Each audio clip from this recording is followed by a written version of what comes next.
अस्सलाम वालेकुम students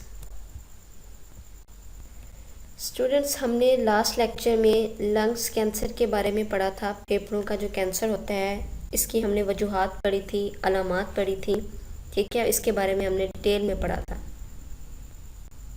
students आज का जो हमारा टॉपिक है वो है बैड इफ़ेक्ट्स ऑफ स्मोकिंग के बुरे असरात।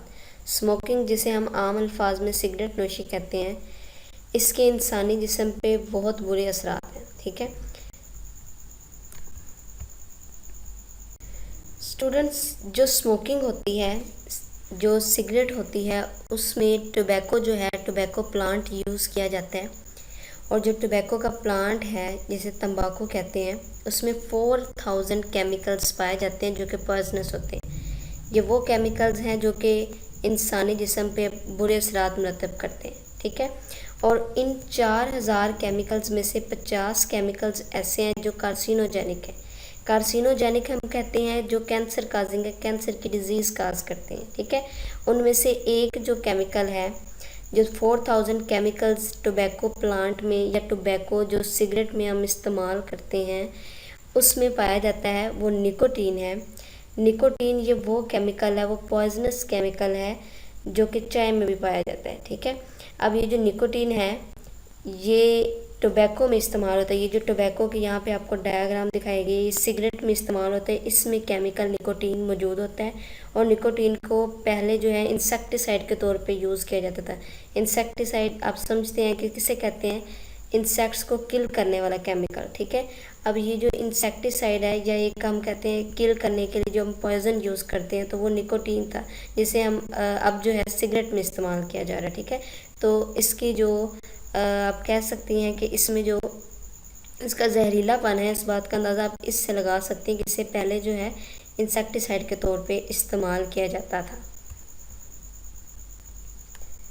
स्टूडेंट्स, कुछ लोग समझते हैं कि स्मोकिंग जो है सिर्फ लंग्स को अफेक्ट करती है या सिर्फ रेस्पिरेटरी सिस्टम को अफेक्ट करती है, क्योंकि ये धुआं होता है, स्मोक होती है जो कि इनहेल होती है, तो रेस्पिरेटरी सिस्टम के जो ऑर्गन्स हैं, लंग्स हैं, फेरिंग्स, लेरिंग्स, जो एयर पैसेजवे, सिर्फ उसको डैमेज करता है। लेकिन ऐसा नहीं है, जो स्मोकिंग है वो पूरे जिस्म को मुतासिर करती है। ठीक है ना, फ्रॉम हेड टू टो, यानी सर से पाँव तक ये सारी बॉडी को अफेक्ट करती है, हर ऑर्गन को अफेक्ट करती है। स्मोकिंग जो है इससे बहुत सी जो फैटल डिजीज़ जो हैं वो इंसानी जिस्म में पैदा होती हैं। जी, तो स्टूडेंट्स, जो स्मोकिंग है वो ना सिर्फ लंग्स को अफेक्ट करती है बल्कि किडनीज़ को भी अफेक्ट करती है। किडनीज़ के अलावा यूरिनरी ब्लैडर को भी अफेक्ट करती है। ये किडनीज़ और यूरिनरी ब्लैडर जो हैं ये यूरिनरी सिस्टम के पार्ट्स हैं। अब देखिए, स्मोकिंग जो है, जो हम इनहेल करेंगे, जो कोई पर्सन जो है स्मोकिंग इनहेल करेगा, तो वो जो सारी स्मोक है वो कहाँ जाएगी, वो ब्लड में मिक्स हो जाएगी, क्योंकि जाहिर सी बात है ऑक्सीजन जो हम एयर इनहेल करते हैं तो उसके साथ वो स्मोक भी उसी रेस्पिरेटरी सिस्टम में जाएगी और ब्लड के साथ वो मिक्स हो जाएगी। तो जब जो किडनी है वो ब्लड को फिल्टर करेगी, तो इस तरह वो जो केमिकल्स, वो जो स्मोक है वो किडनीज़ में चली जाएगी और किडनी के बाद वो जो फिल्ट्रेट बनेगा उसे यूरिनरी ब्लैडर जो हमारा मसाना है वो इसे टेम्परेरीली स्टोर करता है। तो इस तरह वो जो स्मोकिंग है उसे भी इफेक्ट करेगी। तो ये स्मोकिंग किडनीज, यूरिनरी ब्लैडर, इनमें कैंसर भी पैदा कर सकती है।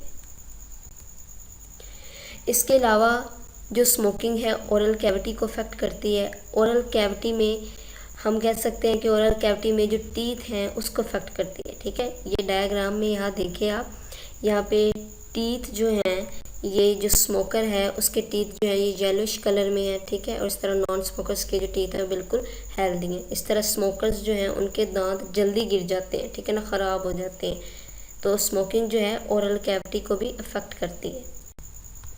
स्मोकिंग जो है लेरिंग्स को भी इफेक्ट करती है। लेरिंग्स को किस तरह इफेक्ट करती है, लेरिंग्स का काम होता है एयर को मॉइस्ट कर देना, जो एयर लंग्स में जा रही है उसको ये मॉइस्ट करता है। ठीक है, लेकिन जब कोई पर्सन स्मोक करेगा, स्मोकिंग करेगा, तो वो जो धुआं है लेरिंग्स में जाएगा, इस तरह वो जो मॉइस्टनेस है, वो जो मॉइस्टपन है उसका, वो उसको क्या कर देगी, ख़त्म कर देगी। ठीक है, तो इस तरह स्मोकिंग जो है लेरिंग्स को भी इफेक्ट करता है। स्टूडेंट्स, जो पर्सन स्मोकिंग करता है, स्मोक को जब वो इनहेल करेगा तो स्मोकिंग के जो धुआं होता है उसमें कार्बन मोनोऑक्साइड होती है। कार्बन मोनोऑक्साइड जो है ये वो जहरीला मादा है या जहरीली गैस है। जब ये हेमोग्लोबिन के साथ मिलती है, हेमोग्लोबिन क्या है, ऑक्सीजन कैरिंग प्रोटीन होती है जिसके साथ ऑक्सीजन जो है बाइंड होती है और वो सारे जिस्म में जो है ऑक्सीजन सप्लाई करते हैं, हेमोग्लोबिन। तो अब ये ऑक्सीजन की जगह कार्बन मोनोऑक्साइड हेमोग्लोबिन के साथ अटैच हो जाएगी और कार्बोक्सिल हेमोग्लोबिन बना देगी, और इस तरह जो ऑक्सीजन कैरिंग कैपेसिटी है हेमोग्लोबिन की वो क्या कर देगी, रिड्यूस कर देगी। इस तरह पूरी बॉडी में जो है ऑक्सीजन की कमी हो जाएगी, इससे बहुत सी डिजीजेस पैदा होंगी। स्टूडेंट्स, इसके अलावा जो स्मोकिंग है वो प्लेटलेट्स में इजाफा कर देती है। ठीक है, जब स्मोक जो है वो ब्लड के साथ मिक्स हो जाएगी तो इससे प्लेटलेट्स की तादाद में इजाफा हो जाता है। प्लेटलेट्स क्या कर देते हैं, खून को गाढ़ा कर देंगे। इस तरह जब वो आर्टरीज़ वगैरह में फ़्लो होगा ब्लड, वो सही से फ़्लो नहीं हो सकेगा क्योंकि वो गाढ़ा हो चुका है। तो इसका नतीजा क्या निकलता है, आर्टीरियोस्क्लेरोसिस निकलता है। आर्टीरियोस्क्लेरोसिस किसे कहते हैं, आर्टरीज का सख्त हो जाना। ठीक है ना, इस तरह ब्लड जो फ्लो करता है उसमें क्या होती है, प्रॉब्लम आती है, तो इससे ये डिजीज़ पैदा हो जाती है। तो देख रहे हैं कि आप स्मोकिंग से ना सिर्फ लंग्स की डिजीज़ बल्कि और भी बहुत सी बीमारियां पैदा हो रही हैं।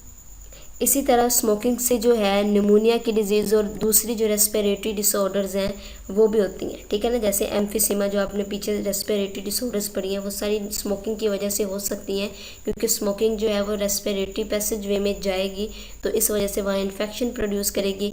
और इसके अलावा जो स्मोकिंग है वो जो डिफेंस सिस्टम है हमारी बॉडी का, जो क़ुव्वत मुदाफ़त है उसको भी कम करती है। इस तरह वायरसेस और बैक्टीरिया का जो अटैक है उसमें आसानी जो है ये हो जाती है और इस तरह बॉडी में डिजीज़ पैदा हो जाते हैं, क्योंकि डिफेंस सिस्टम जो है वो ख़राब हो चुका होता है स्मोकिंग की वजह से।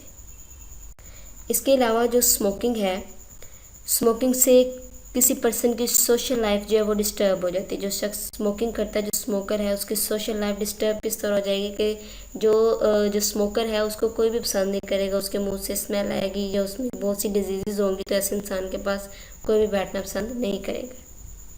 स्टूडेंट, स्मोकिंग की एक और टाइप है पैसिव स्मोकिंग हम कहते हैं। ये स्मोकिंग की ये जो टाइप है इसे हम सेकंड हैंड स्मोकिंग भी कहते हैं। किस तरह कि इसमें कोई पर्सन खुद स्मोकिंग नहीं करता, बल्कि ये क्या है कि इसमें कोई पर्सन जो स्मोकिंग कर रहा है, कोई दूसरा पर्सन उसके पास बैठा है, तो वो जो शख्स जो स्मोकिंग कर रहा है उसका धुआं उस दूसरे पर्सन के भी जो बॉडी है उसमें इनहेल हो जाएगा, उसके अंदर चला जाएगा। तो इसे हम कहते हैं ये क्या है, ये पैसिव स्मोकिंग है। जिस तरह आप ये डायग्राम में देख रही हैं, कोई और शख्स जो है स्मोकिंग कर रहा है, उसका जो धुआं है किसी दूसरे शख्स के जो है अंदर जा रहा है, तो इसे हम क्या कहते हैं, ये क्या है, ये पैसिव स्मोकिंग है। ये स्मोकिंग की टाइप है और इसकी वजह से भी बहुत सी बीमारियां पैदा होती है। हालांकि शख्स खुद स्मोकिंग नहीं करता लेकिन धुआं तो उसकी बॉडी में जा रहा है ना, तो इस वजह से इस शख्स में भी जो पैसिव स्मोकिंग की टाइप होती है इसकी वजह से भी बहुत सी बीमारियाँ पैदा होने का अंदेशा होता है। स्टूडेंट्स, स्मोकिंग से मुतल्लिक WHO वर्ल्ड हेल्थ ऑर्गेनाइजेशन हर साल 31 मई को नो टोबैको डे बनाती है, यानी इस दिन जो है वो स्मोकिंग से रोका जाता है, लोगों में आगाही पैदा की जाती है कि जो स्मोकिंग है वो सेहत के लिए क्या है, नुकसानदेह है। स्टूडेंट्स, आज का जो आपने टॉपिक पढ़ा है इसमें इम्पोर्टेंट शॉर्ट क्वेश्चंस कौन से बन रहे हैं। Define passive smoking, passive smoking किससे कहते हैं, इसका आंसर आपने अपनी नोटबुक में होमवर्क में लिखना है। इसका आंसर मैंने आपको लेक्चर में बता दिया है। और 2 बैड इफेक्ट्स ऑफ स्मोकिंग, ये शॉर्ट में आ सकता है और लॉन्ग में ये सारा जो है right a note on bad effects of smoking, इसमें फिर आप ये सारा जो है टॉपिक लिखेंगी। ये लॉन्ग क्वेश्चन 5 या 4 मार्क्स का आ सकता है। स्टूडेंट्स, ये हमारा आज का लेक्चर था। इंशाल्लाह नेक्स्ट लेक्चर में हम चैप्टर नंबर 11 यानी चैप्टर नंबर जो 2 है, ठीक है, वो हम पढ़ेंगे जो कि होम्योस्टेसिस है।